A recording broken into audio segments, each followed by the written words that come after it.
Mga kababayan, si Kamanong po, inyong lingkod ay nagbabalik po muli at tayo po ay magkomentuhan dito po sa Tambayan mga kabayan. Sana po nasa maayos po kayong kalagayan at tayo po ay mag-umpisa na.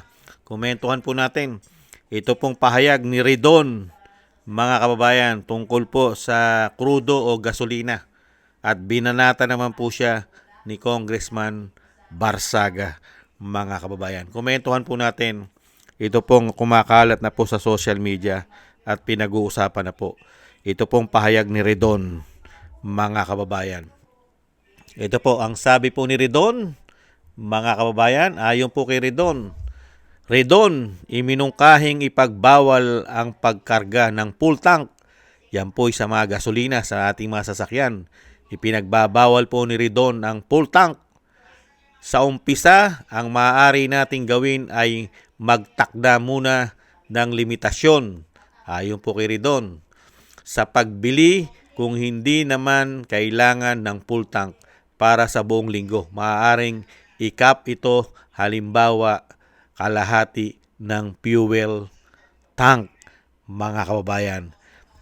Ibig sabihin po, wag daw po tayong magkakarga ng full tank hanggat maaari dahil nga po sa kakulangan daw po ng krudo o gas. Pero ang sabi naman po ni Congressman Barsaga kay Ridon, mga kababayan, ang sabi naman po, sige, sabihin mo yan sa mga jeep, tricycle, at driver deliveries, mga kababayan. Pagkasyahin nila ang half tank sa buong linggo. Kailangan natin magtipid para tuloy-tuloy lang ang supply ng maleta ng mga buhaya. Ayon po kay Congressman Barsaga. Sige, sabihin mo yan sa mga jeepney, tricycle at delivery drivers. Pagkasyahin nila ang half tank sa buong linggo. Kailangan natin magtipid para tuloy-tuloy lang ang supply ng maleta sa mga buhaya, mga kababayan. Yan po ang kumakalat po sa social media. Mahusay po, no? Mahusay pong magbigay ng payo at advice ang mga buhaya, ang mga magnanakaw di umano sa ating bansa. Mga kababayan, tinitipid po ng husto ang mga taong bayan samantalang sila'y sagana-sagana sa lahat, lalo-lalo po sa maleta at pera. Ayon po kay Kiko Barsaga. Mga kababayan, hanggang ngayon, wala pong solusyon ang mga magnanakaw, ang mga buhaya sa ating bansa. Wala pong solusyon. Ang solusyon po ay pag-usapan ang kahirapan at ilihis ng ilihis ang issue ng korupsyon nila di umano.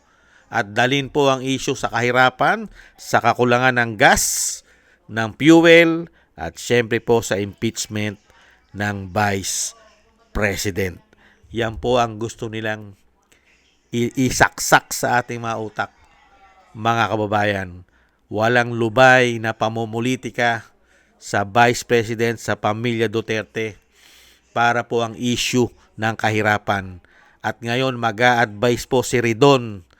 Ito pong advice daw ni Ridon, mga kababayan, ay half tank na lang ang ikarga.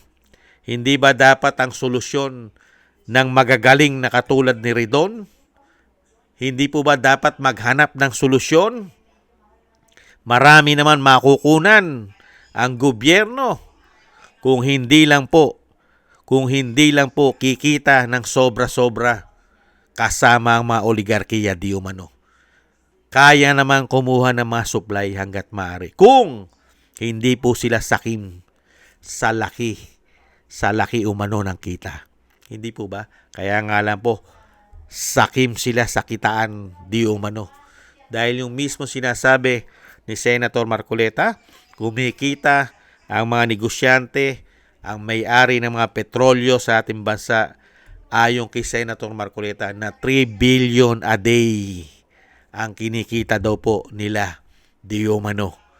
Kaya hindi po papayag ang mga hayop na yan di umano na hindi pagkakitaan ang issue ng gyera.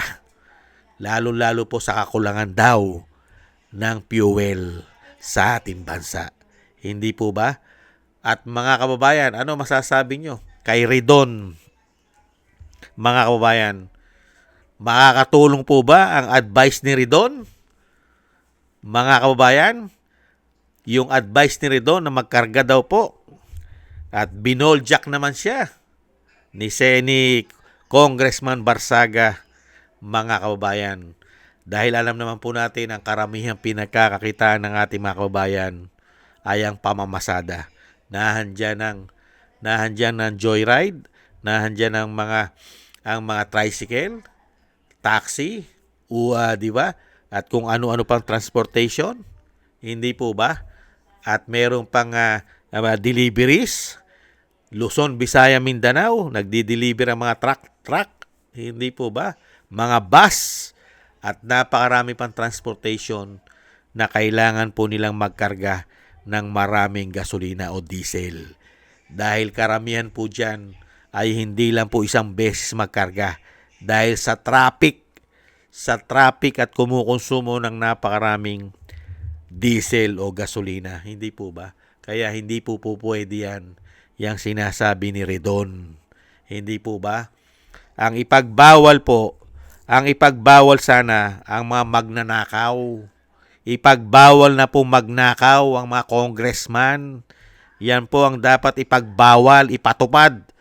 Ipagbawal at ipatupad ang mga magnanakaw, mga sinungaling na mga magnanakaw ng mga politiko sakim sa ating bansa. Hindi po ba? Kaya mabuhay ka po, Congressman Barsaga. Banatan mo ng banatan ang mga magnanakaw ng mga politiko sa ating bansa. Banatan mo ng banatan. At syempre, ang taong bayan ay nakasuporta sa inyo. Kahit kayo ginigipit. Ginigipit man kayo ngayon, Congressman Kiko Barsaga, darating din ang panahon na ang mga nanggigipit sa inyo, ang mga politikong gahaman sa kapangyarihan at sa pera ng taong bayan, darating din ang panahon, Congressman Kiko, na sila po ang uusigin ng batas pagdating ng tamang panahon. At makikita mo yan, Kiko Barsaga, na sila po lahat ay baka nasa kulungan na pagka dumating na po ang panahon nila. Hindi po ba, mga kababayan? Thank you po, Kiko Barsaga. Ingat-ingat po kayo, Congressman. Ingat-ingat po kayo, lalong-lalo po sa inyo po mga paggawa. At maraming salamat din po sa ating po mga kababayan na gusto po ng ating tambayan mga kababayan sa YouTube at TikTok, at sa ating mga subscribers at patuloy nagsusubscribe, sa mga nagko-comment, like, share, and subscribe. Mabuhay po kayo. Shoutout po sa inyo lahat. At thank you po sa mga nagbibigay po ng tulong at biyaya. Thank you po kay Mila Yi, kay Jesus Valdepena, Balance Vision TV, Nancy Lumampaw, Tatay Nick na Canada, Gay at Chena, Norma Garcia, Michelle Yamaguchi, Rosalina, Wills Bubbles, Arpel Villacorta, Chudorico Erguisa Jr., Ani Jo, ako si Pilam, Jovelyn Watanabe ng Japan, si Jem Aris ng United Arab Emirates, Baby Roman, Ate Isa ng Cagayan, Julieta Silona ng Sydney, Australia, Gina Ray, Solid DDS ng Berlin, Germany, Jake Yahoo 4531 ng Maisog, California, USA, Eric Hershaw ng Canada, at Kingston ng Hong Kong, at Bei Chichiyoko. Ingat-ingat po kayo, shoutout po sa inyo, at ingat po kayo lalo-lalo po sa inyo po mga paggawa. God bless po sa inyo lahat, mga kababayan. At taste lang po tayo. Muli po, bye-bye. Taste lang po.